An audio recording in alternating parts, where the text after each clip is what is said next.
The time to build is upon us. With great power comes great responsibility. You know the greatest danger facing us is ourselves, an irrational fear of the unknown. Not because they are easy, but because they are hard. This is the Superhuman Academy podcast. For the purposes of the live stream, would you mind just sharing very briefly who you are and how you're connected to the Fluent Forever brand? Sure. So I'm Gabe Wyner. I wrote the book Fluent Forever back in, I guess it came out in 2014. I wrote it back in 2012. And that sort of spun off a roller coaster of all sorts of insanity. We made some pronunciation trainers. We ran a Kickstarter. Then we ran a second Kickstarter that turned into the biggest Kickstarter of all time for an app that launched the company. The company, then I spent 5 years sort of building language learning products, 6 even.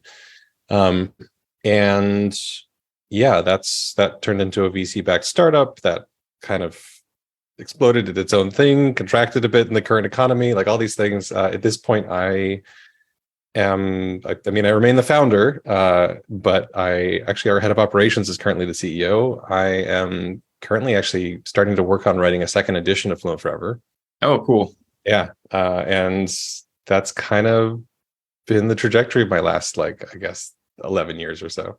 Awesome. Okay. So you're writing a new book. I'll definitely ask about that later. But for those who saw my post or have followed you in the past, you did talk to Jonathan. I think that was a couple of years ago. Yeah. But I wrote in the post I shared before we jumped on that you'd have trouble learning languages in school, which I had that same experience. I was in French classes for, I think, 6 years, and I never reached fluency.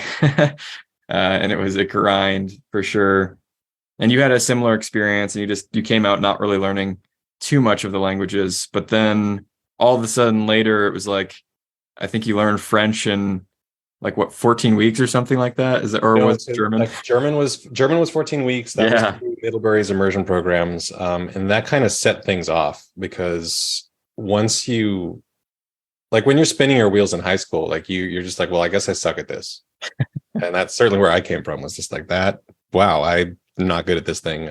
But you go to some of these immersion programs that are super, super militant, like Middlebury's, where you're not allowed to speak a word of English. And within 2 weeks, I was dreaming in German. By the end of 7 weeks, I was at B1, B2 level in German. I went back the next summer, not studying German at all.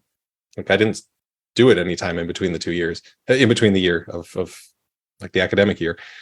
And I showed up at B2 level because my brain apparently just kept going with it. And then I got to C1 level by the end of that summer, certified on that thing, then moved to Austria and got my master's degree in song. I was an opera singer at the time. And I spoke fluent German, and that the total amount of time spent in those programs was 14 weeks. But that set things off. I kind of got a sense of what was wrong with the high school thing and what was right with the immersion programs.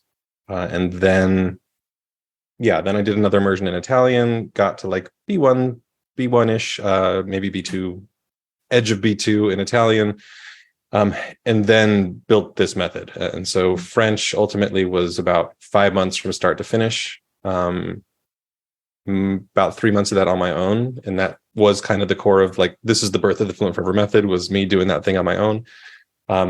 And then I just started doing weird dry runs of being like, well, what's it like to learn Hungarian? What's it like to learn Spanish? What's it like to learn Japanese? And all these things, and Russian. And so ultimately, in terms of languages at B1 and above, I ended up picking up 7 languages in addition to the English that I speak naturally. So it's been a ride. Yeah, I'm sure. So our audience is people who are interested in accelerated learning. A lot of them are really interested in language learning. I've had plenty of people reach out to me to coach them with language learning, and I'm just not that big of a language learner, honestly. Sure. I can help them because I understand learning. I understand how the brain makes connections, so making the personal connections, a lot of things that you have in your book and in your programs. I do those with other topics, but I just haven't spent much time learning languages. And so from someone who has learned a lot of languages, I guess what I'm interested in is what compels you to keep learning languages? Because at least in my life in Colorado, everybody around here basically speaks English. I don't interact with non English speakers very often. And I'm guessing you said you were in Chicago, so I'm guessing you're not always just jumping into different cultures. No. So what is it that's propelling you to continue learning languages, even if it's not necessary for your day-to-day life? So I have weird motivations when it comes to languages. I feel like a lot of people out there are like, I want to go talk to people. I want to go explore the world, all these things. Like in terms of exploring the world, I just want to eat things. And that's not a lot of language that I need to do that. And I don't know, in terms of talking to people, like I'm wary of people. Like I'm kind of an introvert. And so the idea of like rocking out, like seeing someone at the supermarket who speaks Russian and being like, hey, like, let's talk. Like, that's not me at all. Like, that's me. I run away from those people. So the thing that is interesting to me about language learning is that it's an altered state. You thinking in German, you thinking in Russian as an adult learner specifically, that is a way to get your brain to do a thing and feel a thing that is different than who you are and like how you think in English. When I learned Italian, I learned that in Italy in an immersion program in Perugia, where all the food was some of the most delicious food I've ever seen in my life. All the things I could see were some of the most beautiful I've ever seen in my life. Everyone was super nice. Like I could just go every weekend to be like, let's go day trip to Rome, day trip to Cinque Terre, like day trip everywhere. Italian is probably my worst language. And yet every word in that language is associated with a beautiful memory. And so me speaking in Italian makes me feel like I was back in 2008 Italy. Whereas like German is a language that is my best language by far. But that language was associated with like getting into legal disputes with my landlord in Austria and like trying to smash my way through this master's program in Austria. And so it's a much more complex feeling to live in that language.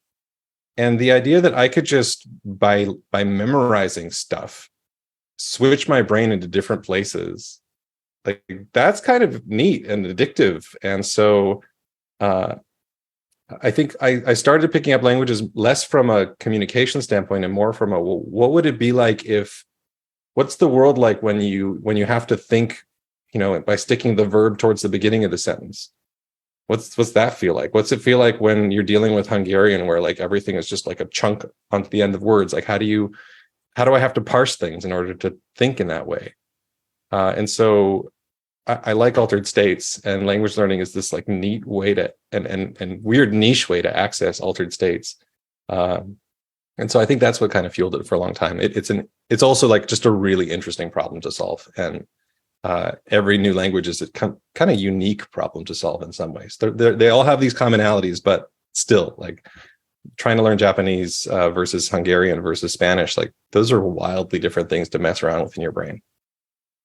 Okay, so I kind of heard two big picture things there. One being learning new languages. I mean, when you learn a new language, you've got a different way of thinking that comes associated with that language. It changes the way that you think. And that broadens your experience or your potential for experience? Yeah, I think what it really does is it takes, while there are some qualities of the language itself that will like imprint themselves on you a little bit, I would say the biggest effect by far is it's like a save game button. It's like who I was in 2008 is stored in Italian because that's when I learned interesting. it. And it's like a save of like what you were doing at the time to learn the thing. And so like Hungarian for me is like that's 2013 to 2016 Gabe. And so you get these little subsets of yourself that are kind of saved into each of these languages that is weird to have. Like other people don't have a save game button. So that. Okay, that's an interesting way to put it. Okay, so you've got the save game button. It's kind of different versions of yourself that you can now access through language. That's cool. Different problems to solve as well. So I'm guessing a lot of people see language learning, and honestly, I've probably kind of felt this way, as basically just the problem to solve. And if you're not interested in that kind of problem, then it's just really intimidating. It's a lot of problem to solve. I mean, it's so much data you're trying to cram in your head. So yeah, you need to find a motivation for it that's really enough to get you through it, or else, yeah, not worth doing. It's too much work. Yeah. So with the other perspective of it allows you to kind of be a different person in a way. Like the Gabe that speaks English and the Gabe that speaks Hungarian are kind of two different people. Would you say that? They kind of coexist, cohabitate, but they're not exactly the same? Yeah. They aren't. They are a segment of yourself. It's you putting on a mask. I talk about this in the epilogue of the book, where it's like the feeling is, oh, I'm going to stick on this mask and like, look at me, I'm Hungarian Gabe or whatever. And you're like, this is some character that's not you. And as you live it, you start realizing like, wait, no, that is me. That's just a part of me that I haven't gotten to meet yet. Or I haven't gotten to see all separated on its own.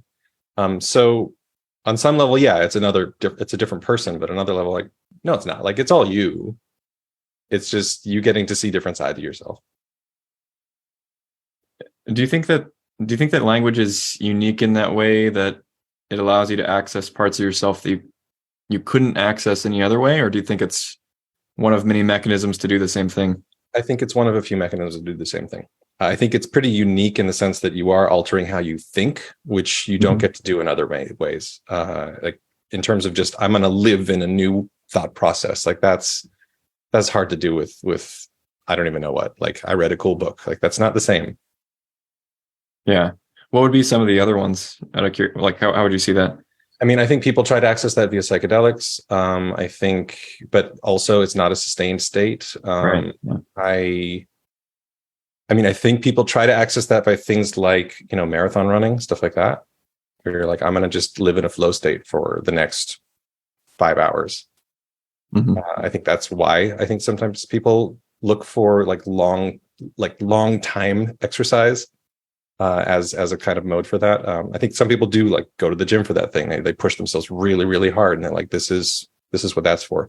Music, I think, is often used for flow states and for altered states like that. Of just, I'm going to go jam with my friends, yeah, and feel what that feels like. There's I think one of the big takeaways of the book that I read right before I wrote mine, a Guitar Hero. This guy started picking up guitar when he's in his 40s. Like he makes this really strong argument that like music is about that altered state. It's about entering flow states with people. And like, yeah, maybe you produce something that sounds good at the end, but like mostly it's about like, hey, can I put my brain in a different place? Yeah. For a long period of time. So yeah, I think those are some alternate routes. They're all very different from each other. You can't just like pick one and be like, well, that's my altered state. I'm going to stick with that one. And like, cool, check. I did the altered state thing. Yeah. That's what I was kind of getting at, is that, yeah, there might be other mechanisms to, achieve altered states, but they don't achieve the same altered states. Yeah, they're all different. Yeah, you get something different. Okay. So from my perspective, one of the things I really like about, at least what I understand from your process, is it feels very human. It's really oriented towards the way that we actually learn naturally.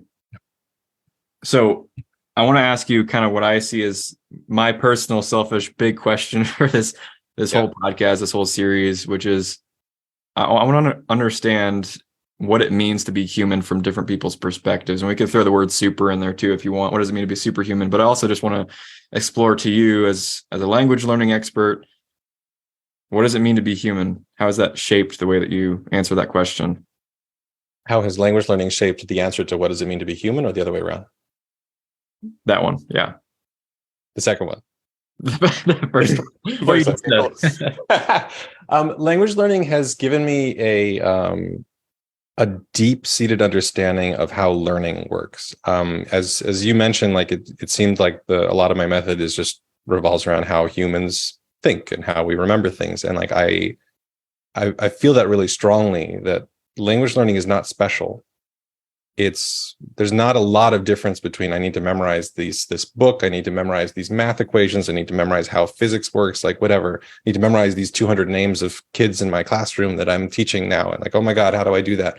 Really, there is a challenge of being human, which is there's information out there that needs to be in here.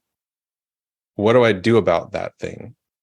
And in playing with that in such a deliberate way of being like, well, no, this is really a data problem. Let's go solve the data problem. Let's go see what this does to solve the data problem. Let's go see what that does to solve the data problem. I think what I've started landing on was, oh, these are all the same problem. This is all the same brain. It all works the same way. And as I've messed around with how do I get this data set into my head, I've started realizing that's the same thing that people deal with in terms of like therapy, in terms of relationships, in terms of everything, which is just this process that we have going on in our brains of just, neurons that fire together, wire together, this Hebb's law thing, just this is active and then that's active and now they're connected. That underlies every single interaction we have with anything. And so the idea of, I want to get this data in my head, like, sure, that's one process, but this other process of like, hey, let me go to therapy and like talk about, hey, I'm feeling bad, or I'm feeling good, or I'm feeling weird today. And you have a person there sitting with you being like, well, what does that remind you of? What is that? Is there another time you felt like that? And then you're like, well, yeah, I guess like 5 years ago, I felt like that. And you're like, what was happening at that time? And you start bringing up these memories that become active suddenly. And they're like, cool. So like that stuff that's now active, these comments about like, oh, 5 years ago, I felt this particular way that was weird. And right now I'm feeling this particular way that's weird. Well, suddenly now those two memories are interconnected, more actively interconnected. They're now entering your active memory instead of your passive one. And then you keep going through this process of like, well, when did you feel that a long time ago? And you're like, well, man, like, I guess when I was like 6 years old, this thing happened. And then like, I did feel just like that. And you're like, cool. Now that is now an active memory in this chain. And so the idea that you can get all the way from language learning to things like therapy, I think it starts giving me this image of like, well, we're just these machines, or like we have this machine just running all the time, and it's the same machine for every single process we have. And all we're just doing is that every day you just go out there, you have new experiences that remind you of old experiences. Every day, you bringing up old memories of being like, oh my God, that plant, like I remember seeing that plant 5 years ago. That process of connecting that 5 years ago thing, that 10 years ago thing with what's happening today, that's going on whether you know it or not.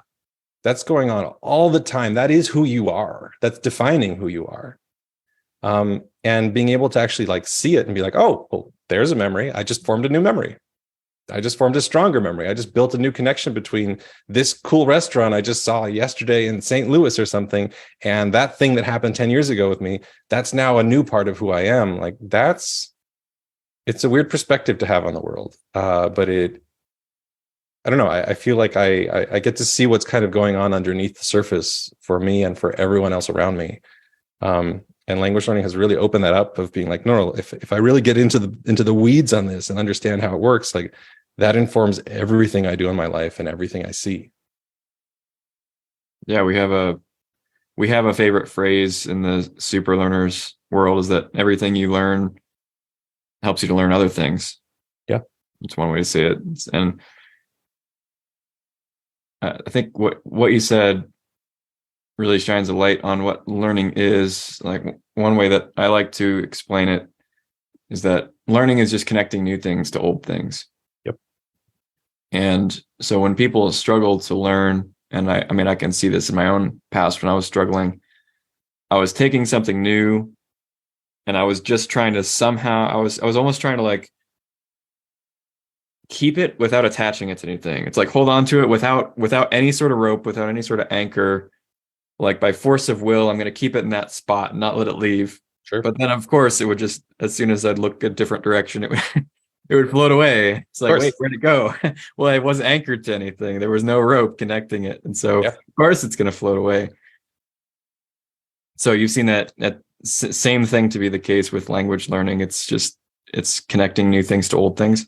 That's it. That's being a human.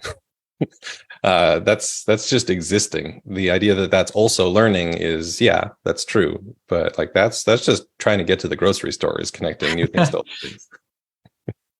Yeah. So tell me how what does your day-to-day life look like? You know, when I think of a language learning expert, I mean, everybody has like kind of caricatures in their mind when they interact with somebody that, it's kind of a new experience. So language learning expert, what I have in my head is somebody who's just listening to audio tracks of people speaking different languages and then mimicking it and then walking out and immediately being able to speak it and going around traveling the world. But I've already heard that that's not really what your life looks like. What does it actually look like? I mean, I'm going to be a big disappointment on that front.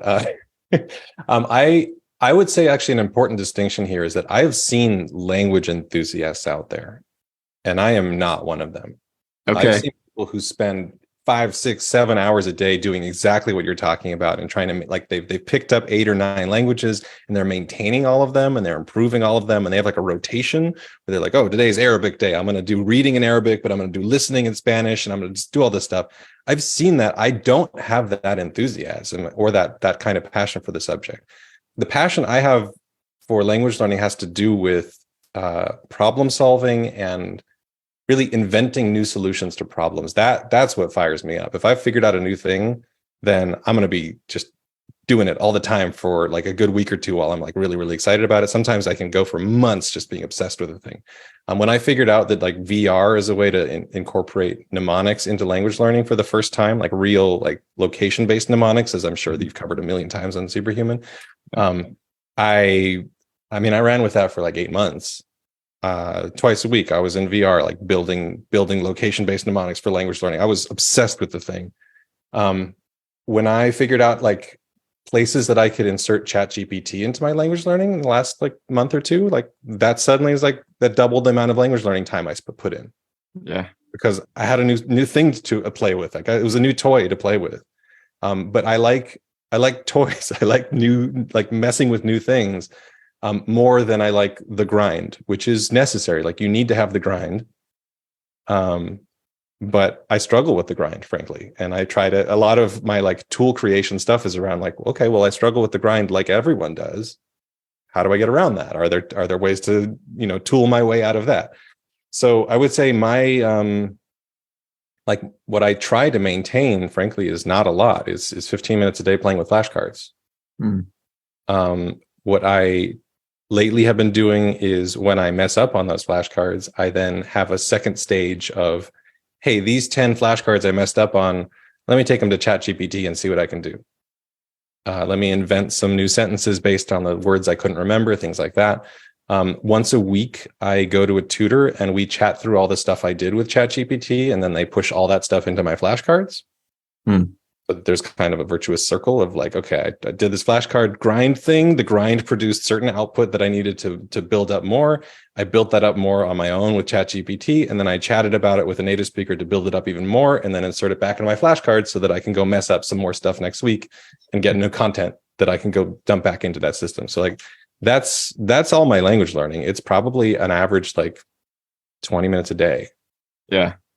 So not a lot. Yeah, it's very much an engineering approach. You are an engineer, right? Oh, absolutely. Yeah. Yeah. That sounds very familiar. So I'm also an engineer by background. Gotcha. I mean, they're just problem solving degrees. Like I remember the biggest complaint people had in I was a mechanical engineer. The biggest complaint all my peers had was like, we don't know how to do anything. Like, why aren't they teaching us how to build an engine? Like, damn it, I don't know anything. But like, I feel like they did a really good job of teaching us how to problem solve. And like, that's my job, is go problem solve. It just happens to be an internal process that I'm problem solving, but like, it's the same damn stuff. All right. I'm curious because I play with AI stuff all the time too. How exactly are you using that? What kind of prompts are you plugging in? What are you trying to get as an output? I'm still exploring it. Actually, like one of the chapters I want to write in the new edition of the book is going to be about like leveraging AI, because I think it's such a powerful tool.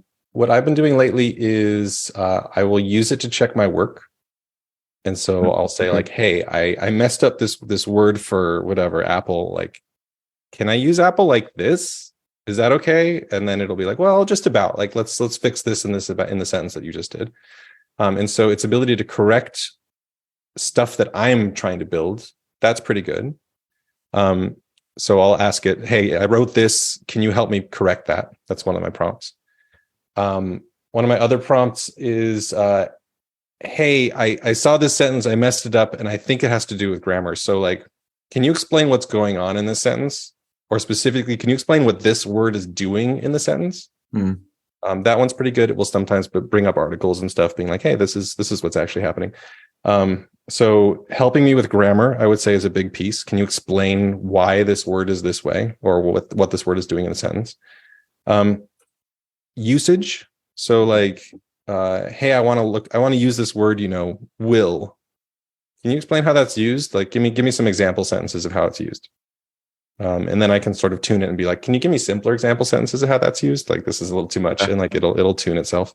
I'd say those are sort of three of the big ones. What I've been trying to do, but not yet succeeding at, is, hey, can I feed you all the words I know in this language? And can you generate stories based on those words that use only 10% new stuff? Like I've been trying to get that to work. I've not yet succeeded. I think I'm sure there's something there. That's a cool idea. That I feel like could be really, really good. I've had it compose me stories in English at times and just be like, tell me a story about a lonely potato. And it just sort of goes just the most ridiculous shit. And so it's capable of doing stuff like that. I just can't quite get it to know all of my vocabulary. Yeah.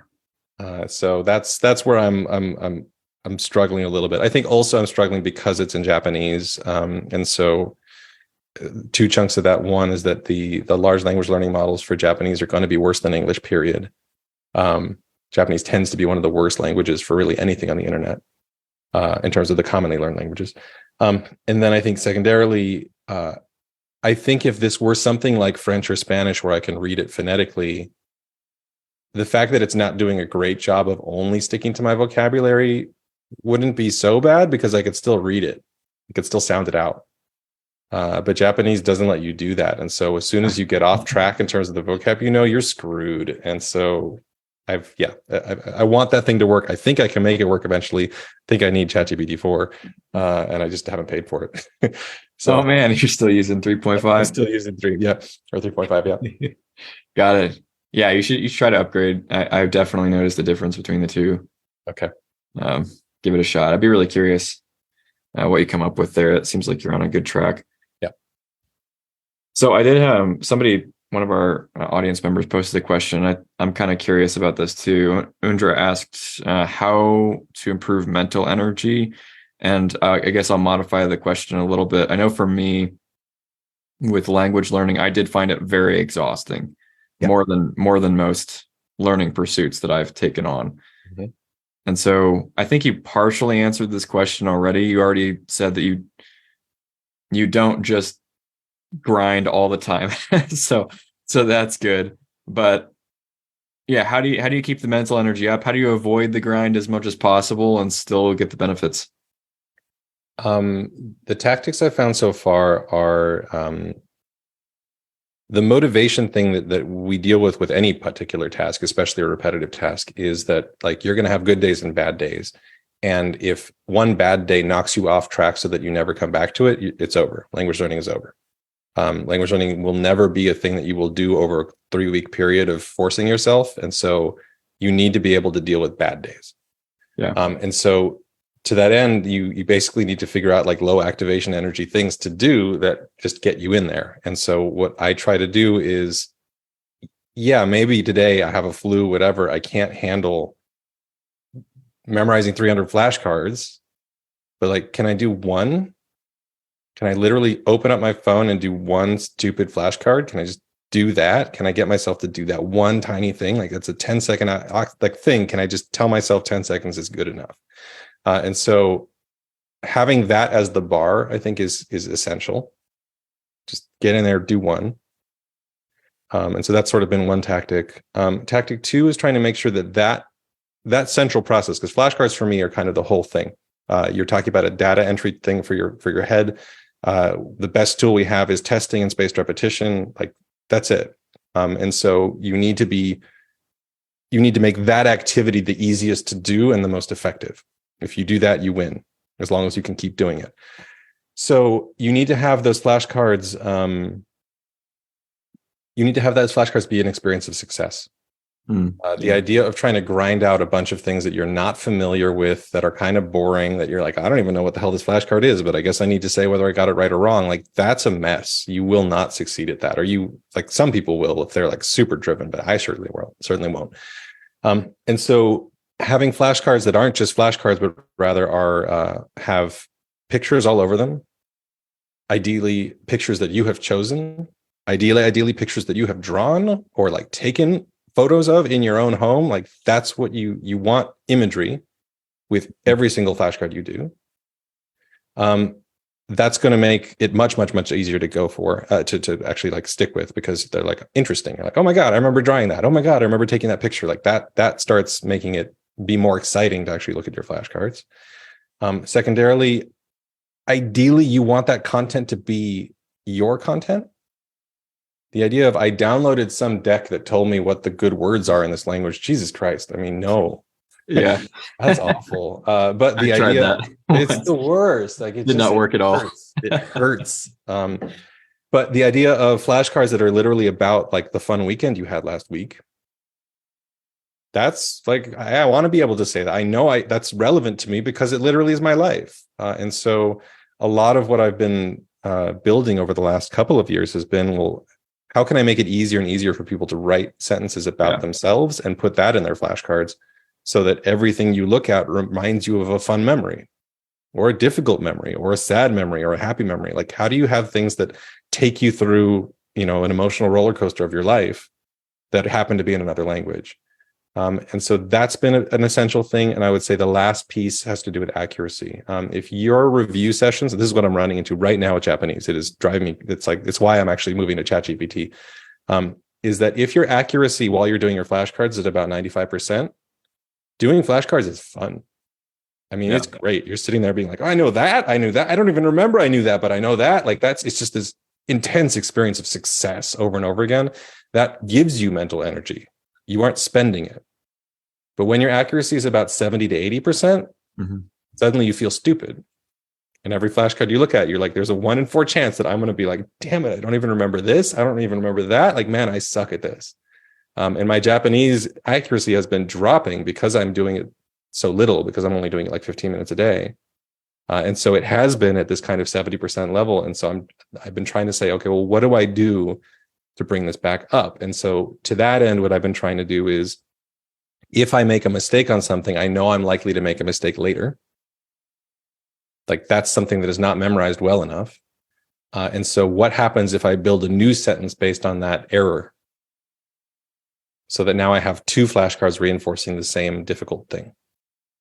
How do I network together all the things that are not quite stuck in my head? And so if I make 2 mistakes, can I connect those 2 mistakes into a new sentence? And can I add that sentence as a new flashcard? But all of this is about, how do I make my accuracy get back up to 90-95% so that I can feel good about my flashcards? And so you adding new pictures to the flashcards you're working at, you throwing away flashcards that are actually just kind of garbage content that you don't care about anyway, and replacing them with flashcards that are about your life. Like, these are all things that are going to make it so that it costs less energy, or it even gives you energy. And that's so far how I've been navigating those things. Yeah. So for those listening, I mean, I can speak from experience. What Gabe just said is absolutely like the critical thing when it comes to spaced repetition. I tried using flashcards throughout my academic career, and I did everything wrong throughout my academic career. I didn't learn a lot of the learning skills till later, but I remember early on, I think I was actually just starting. I think I had learned from Jonathan about Anki or something like that. Was my first introduction. I was like, okay, I've never been successful with flashcards, but now it's going to change because I've got this, automated system. It's going to be so cool. And I found Anki Web, which has, tons of decks from other people. And I was like, oh, this is great. So I downloaded It's a trap. It is a trap. I downloaded a 600 best words to learn in French deck. And I was like, this is amazing. I just saved myself so much work. And then I started to go through it. And of course, I knew none of it. I didn't know why any of those words were in the deck. I was just taking it, taking the person's word for it that these were going to be useful to me. And I think I went through 4 cards before I gave up. I mean, it was that quick. And that's what'll happen. And and I've tried to find ways around this, but I think the only way, you know, with the flashcard thing, what you said, it's like you can't just give people a deck of cards and expect it to go well. What you can try to help them with is giving them the tools to make their own, which is what you're doing. It's like, okay, this is how you build your own process. And I think what you said about the 95% success rate it's totally true, because I mean, if you have a deck of cards and you're going through it, and again, negative emotions are stronger than positive emotions. They're more salient to us. They have a bigger effect. You will experience going through spaced repetition flashcards, whatever, as punishment. And punishment, like technically the definition of it, is anything that makes a behavior less likely to occur in the future.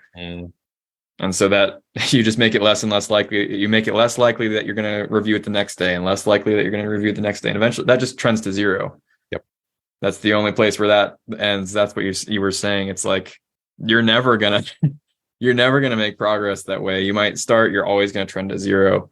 And it's just a matter of when you stop, and it won't take too long for most people. So yeah, absolutely. I think there is Brent has this comment that I think is an important thing, a distinction here.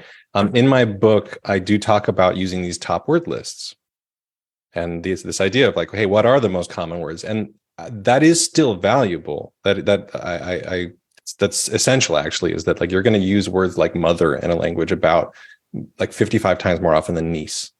And so why on earth are you wasting your time learning all the family members? Like, that's not useful. Just learn mother, and then learn, like, I don't know, brother, daughter. That's my niece. I don't need niece right now. So absolutely, using high frequency words is going to be more powerful than not. Using word lists, that's all great. It's just, don't download someone else's word list. Yeah. Don't assume that somehow they can teach you a thing that they know by just kind of hoping.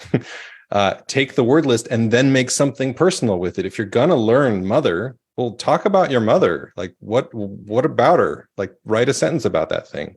And then look at the next word on that word list. And that next word might be like bread. And you're like, cool, guess we're talking about bread. So last week I made a sourdough, and that was like a really hard bread to make, and and that's my sentence.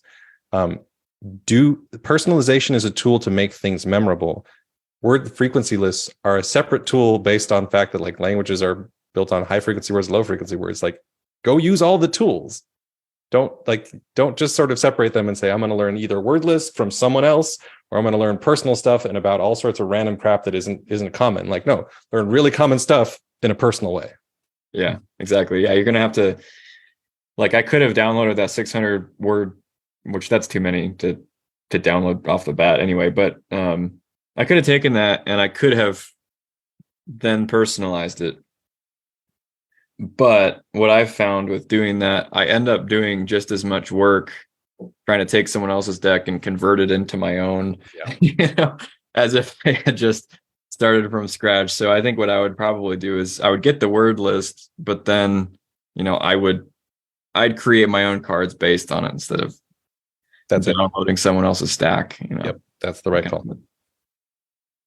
Awesome. Okay. Well, we do have some time left, and I would love to hear more about your kind of you're writing Fluent Forever 2, I suppose, 2.0. I'm sure something prompted you to not just rest in your laurels and keep 1.0 around. So what changed that? I mean, it's kind of about time. It's been more than 10 years since the book came out, or it's been more than 10 years since I wrote the book, just about 10 years once it gets published. And I guess what I was my agent was poking me, being like, hey, are you ready to write this thing? And I've stepped away some from the company, and I have the time. And I'm like, well, I don't know. Do I have stuff to write? And she kind of came back saying, well, if you're going to do a second edition, it needs to be about 30% new material. And for a while I was like, well, am I just going to be updating this book and basically saying, hey, Google Images has changed a little bit. Use this link, not that link. Like, that's boring. I don't want to write that thing. But as I started thinking about it, I've been in this field for 10 years. I've been innovating for 10 years, and I've had no opportunity to write about that. And I've changed a lot, and my approach has changed a lot. And so this stuff I've been talking about personalization, that's become the core of everything I do. And that's interesting. And like, that's that's a fun way to play with languages in a way that is much more, that takes advantage of the tools we have now, which is to say that you have access to native speakers all the time for almost no money, and sometimes for no money if you're willing to speak some English with them. And so if you have access to this amazing tool of having actual live people anytime you want, just by poking at your phone, well, what do you do with that? Are there ways to use that really, really effectively? And so the personalization angle, I think, is a really, really central, huge one. I think this foray I had into VR was just interesting and gives me an opportunity to talk about location-based mnemonics in a way that I never could before. I mean, I spent years playing around with memory palaces and things like that and trying to bring them into language learning and failing. Like, they tend to not work very well. Languages are messy. You want the data to be all messy in your head. You want dog to be associated with cat and with wag and with animal, and you want cat to be associated with tail and with like rat and like stuff like that. And memory palaces are all about putting things in neat files that are separate from each other and don't interfere. And language is about interference. And so you have two tools that fight each other. You have this, and it's such a powerful tool, memory palaces. And I so wanted them to work, and they just didn't, over and over and over again. And so I gave up on them for about a decade, frankly. And then VR showed up, and suddenly I had access to memory palaces. And I had a way to use them for language learning that was effective, and I just ran with it. And it was so fun to play around with. And so that was a topic. We can get into more of that, of course, because it's like fun to talk about. Yeah, but I'm that one about that for sure. There's this stuff with AI and ChatGPT and stuff like that. That was huge. There was a huge aspect of psychology that showed up over the last 10 years of realizing that, like, yeah, there's a data problem here, but there's also a huge like therapy problem, frankly, where people are showing up and they think that we've been built up to be good at things. We've been built up to sort of set our self-esteem based on our how smart we are. Mm-hmm. And then suddenly you learn Spanish and you're an idiot.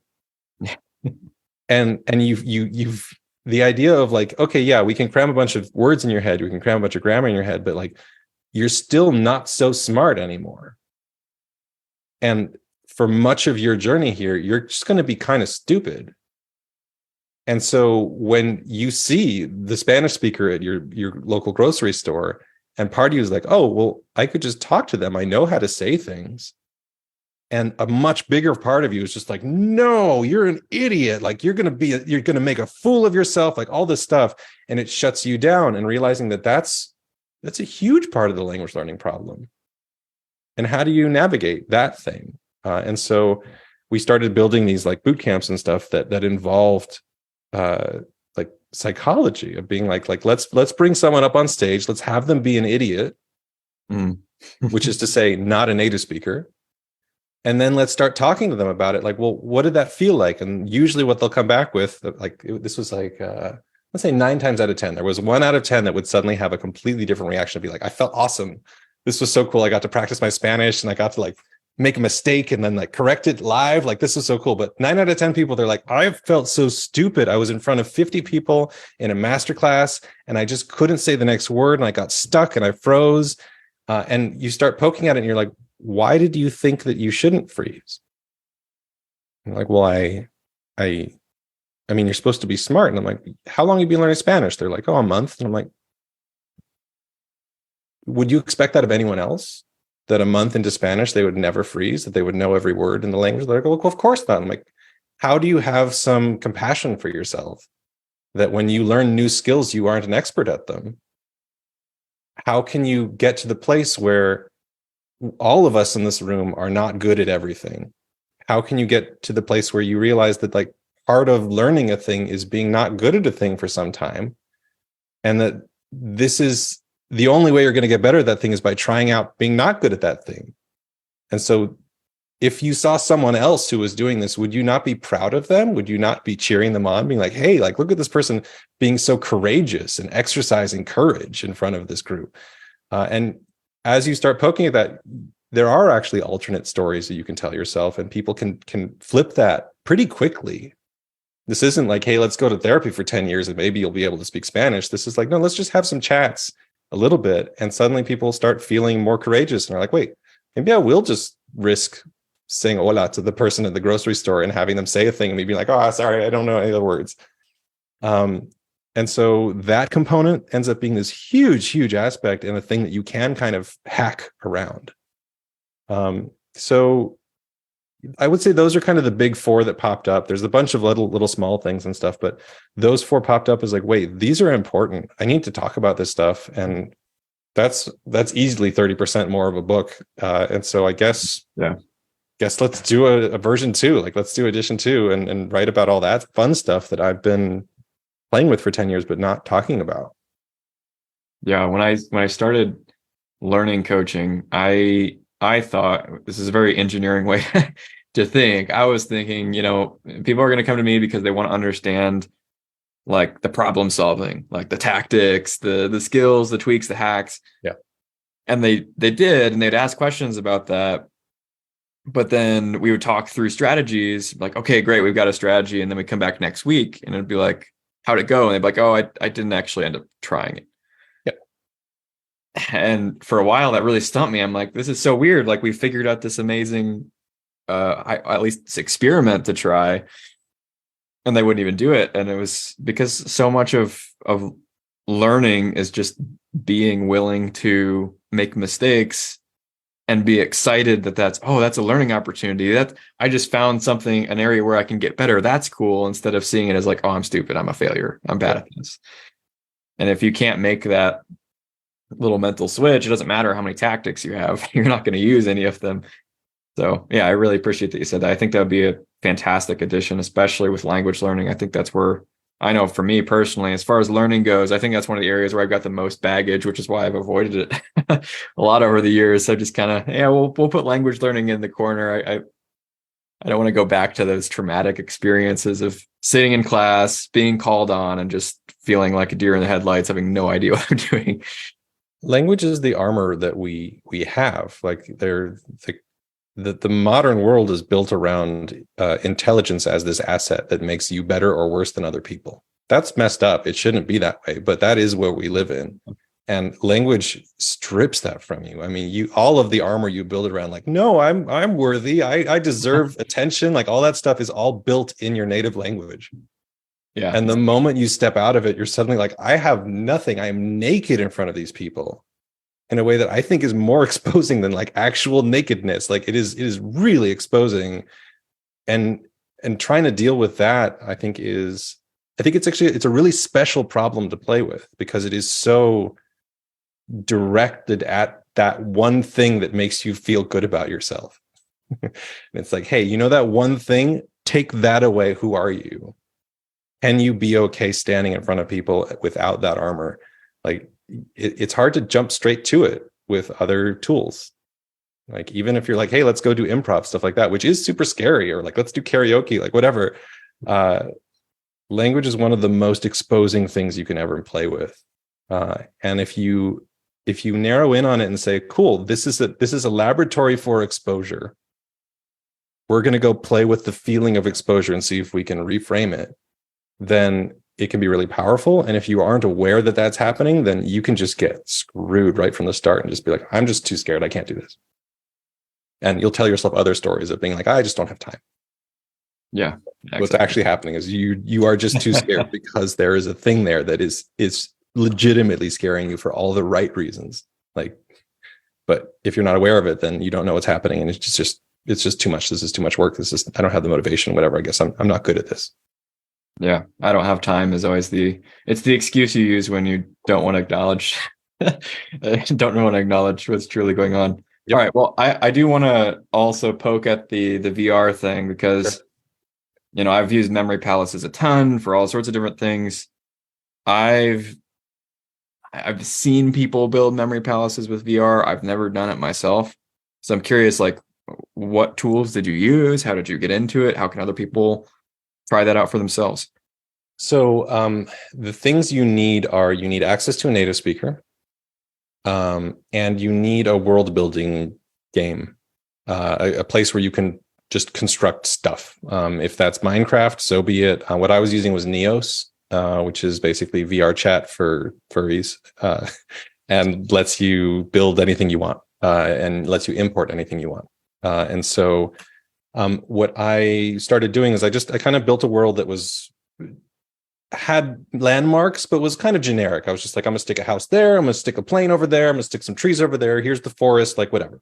Just I need enough terrain so that the terrain is not just a grid. And then I would go somewhere. Let's go to the house. I'd bring the native speaker there, and I'd say, today we're going to talk about the section 1 of my 625 word list. We're just going to talk about these 10 words out of the 625 top words in the language, and you're going to help me build some sentences around them. And we're all going to work together so that I have about 10 sentences here about those 10 words. And I did that by the house, by the front door of the house. And then the next day I'd be like, cool, we've filled up the front door of the house with all these sentences. Every time we were talking about it, I would start drawing things. My tutor would start drawing things. I'd bring in objects. I'd be like, hey, like I'm trying to talk about this. I don't know. Let me import some milk. Okay, so I have this milk thing, and I'm trying to do this with it. Like, what is that? And they're like, oh, to pour. And I'm like, okay, cool. Let's use that. Let's make that sentence. And so I'm having these very like multi-sensory experiences around these sentences. Mm-hmm. And I happen to be having them in a location that I built a few weeks back. Like whatever, it happens to be by the front door. But I'm having about as rich memories as I could possibly form, because they're me struggling to talk about a thing, and there's a native speaker there, and there's objects left and right, and there's sounds and movement, and I'm gesturing. All this stuff is happening, so that I'm having as intensely rich a learning experience, an initial learning experience as possible. And then I'm getting all the way down to I have a personalized sentence about this word, and then that sentence goes into my flashcards and reminds me about this experience I had. And so I have perfect content that I'm getting to pump into my spaced repetition system, but it happens somewhere. And so the next day I do that somewhere else, and I go over into the forest, and I have a separate conversation about a separate thing. And what I started finding, I wasn't actually doing this for the memory palace purpose. I was doing this just to have the really intense, like gestury kind of experiences with a native speaker. But what I found was that as I started looking for, like, where would, like, I need that word. What was that thing? Oh yeah, it was lonely. Kodoku-kun. Wait, that was by the tree out back. That's where we talked about that. And I think what I eventually started realizing is that if we, let's say, like, we're learning chemistry in high school, and instead of learning it in a classroom, we were learning it just in a forest, or like in my parents' house, like whatever, somewhere. And I learned day 1 there. And then day 2, I walked 20 feet that way, and then we had class there. And then day 3, I walked 20 feet that way and had class there. Then every single one of those memories would have a completely new layer of associations associated with it, of my location in space when I learned it. And so it breaks up the monotony of the classroom, and suddenly it gives me this idea of, like, not just when did I learn it, but where did I learn it?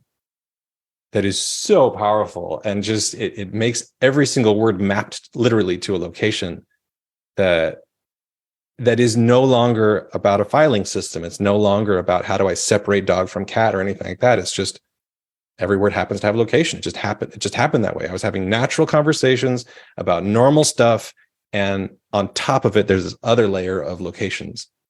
And that is the first organic, solid way to use memory palaces I've ever seen for language learning that actually helps as opposed to hurts. And I love it. The only thing that sucks about VR right now is that it is hard to access. Neos is a huge learning curve, really, really hard to do. No one has quite figured out how to make that easy and give you world building in a useful way. Maybe Minecraft would do the thing, except that, like, can you really import I just want to import a plane. I want to import luggage. I want to import whatever. Like, the idea of I want literally any object and I just want it in front of me. Yeah. That's not there yet. So it's clunky. For now, I think the way I want to talk about it is, like, look at these tools and look at what they teach us about ourselves, rather than go do this thing because it's easy, because it is not easy. It's not easy yet. It will be. I think it's coming. Yeah. But yeah, the tools I think teach us about how we learn and are usable by people who really want to push it. We're like, screw it. I'm gonna spend the 20 hours it takes to really get myself going with this thing. And yeah, we're gonna run with it. That's gonna be, 1% of the audience that's willing to put up with all that stuff. But everyone can, I think, learn about what does that mean? And is it useful for me to, for instance, go outside instead of sit in my room every day with the same language tutor? Yeah. Can I not go outside and have that conversation in a park, in my local coffee shop, like elsewhere? Can I vary my locations in order to give me some of that flavor in my language learning? Yeah, I was going to say, like, maybe it wouldn't be immersion, obviously, but to get kind of some of the same effects where you're actually using the language in a context where it makes sense to use it physically. So you're getting that locational cue too. So, like italki is a tool that you've referenced, I've used before for learning sign language. And I didn't think to do this back then, but now it makes perfect sense. It's like I could bring my tutor with me, via phone or whatever, somewhere else. Like I could go go to the library, like, okay, I'm in a library and here's what I want to do in the library. How do I talk about doing that? What does that mean? And then I could actually have, instead of using VR, I could just use R, just use reality. Absolutely. Yeah. I think the thing that is cool about VR in that particular context is, it's quicker to just be like, I'm going to load up a library instead of actually driving there. But also you get access to anything you can imagine. And so I think there is something really powerful about, I want to bring my tutor to a coffee shop and we're just going to have conversations. Like, that's really cool. You can interact with a live person. Like, that's all great. But this is a coffee shop where you are both gods and you can just import worlds. Just be like, screw it. I have a giant coffee cup and I'm just going to pour it and cause a flood. And we're going to talk about floods. Like, it's you having the power of gods in this thing. And like, that's a strange world to live in, and a really, really powerful learning tool. But yes, absolutely. Like, take away the god powers, you can still walk into a library and have a conversation and take a good chunk of that value with yourself. Yeah. And this is what we practice with super learning. Like, you can go to that location and then you can run the simulations in your mind. So even though you can use your imagination. So even if you're in the library and obviously there's probably not a cow standing in the middle of the library, and maybe you want there to be, well, you can imagine a cow sitting. Absolutely. You can visualize it. Like, okay, there's a cow and he's checking out some books. It's not quite the same, but you have a pretty powerful simulation machine in your head. So that is true for sure. That too. All right. Well, we only have a couple minutes left, so I don't think I can squeeze too much more wisdom out of you in 2 minutes. But if anyone in our audience, we saw some comments. If anyone in our audience has any extra questions, we even have some people on the call with us. If you guys want to come on camera and ask a really brief question, that's totally fine. I'll give the 5-second pause for introverts.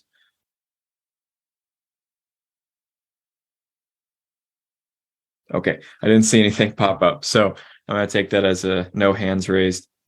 Well, Gabe, it was super fun talking to you. I'd love to talk again, especially if I get in my courage to try learning a language again. I'll definitely reach out. But in the meantime, where can people find you? Just Google Fluent Forever. There's our website at this point is actually like navigable. It has some clarity as to what we have. I think we used to not have like freemium versions, things like that. We the new CEO actually managed to like pull that out along with our new CPO. So there's like a freemium thing. You can just jump into Fluent Forever and start like learning pronunciation and learning all like how the approach works, which I think is the more important piece. It's less like, here's a tool, go do it. And more like, well, no, you got a tool. Like, how does it work? And can we show you how it works better? So I think that's probably the best place to start. If people really want to get a sense of like, well, how does all this work really? Like, how do our brains work? Grab the book, I think is really the way to really get to the bottom of this thing. The second edition will be out for a while, probably end of 2024. So it's not like, don't hold off on the book thing. Just grab a used one or something like that. But yeah, I think those are probably the best places to start. Awesome. Sounds good. Well, thanks for being here, man. It was a pleasure to talk, and I loved learning from you today. I'm sure our audience did too. We'll talk again sometime soon. Sounds good. Thank you. Bye. The Superhuman Academy podcast is hosted by Colin Jewett and designed and edited by Army Cinco, with original music by Joshua Schunig and voiceovers by Corey Page Schunig. That's me. You can find past episodes and resources, as well as access to the ever-growing Superhuman Academy community at superhumanacademy.com. If you like the show, don't forget to subscribe and leave us a review on your podcast platform of choice.